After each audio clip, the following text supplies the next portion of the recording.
Der Lorenz und der Martin genieren sich vor die Lansinger, dass auf 2 raffinierte Weiber einer gefallen haben und verzeihen überall, dass das Mordstrum Mannsbilder gewesen haben.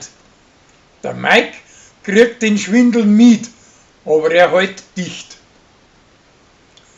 Der Annalena, sein Tiroler, ruckt mit der Ururi zusammen, aber nachher richtet er seinen kaputten Gewandkasten wieder her und alles ist wieder gut.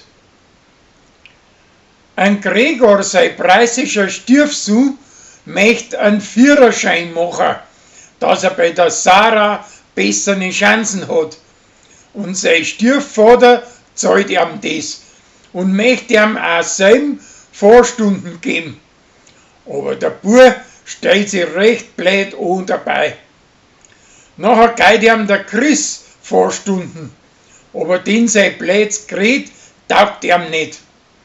Sie werden aber wieder gut und der Felix repariert ihm sein Kanapee, wo Sarah ruiniert hat. Der Hubert und sein Alte haben grad zum Tor, dass eine preisische Tochter nicht dahinter kommt, dass die Geschichte mit dem Christkindl voll der Long und der Stunger ist. Der Patrick fährt an Gerstl seinen Christbaum übern Haufen, weil ihm die Kathi unversengs übern Weg läuft.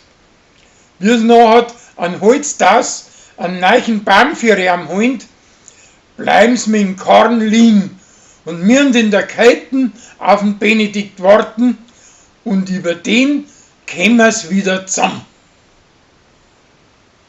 Ein Pfarrer seine Spätzchen dichten miteinander spaßige Versallen auf ihm und machen draus einen Kalender für ihn.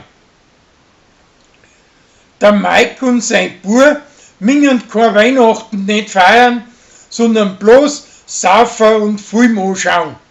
Aber den Vorsatz halten sie nicht durch.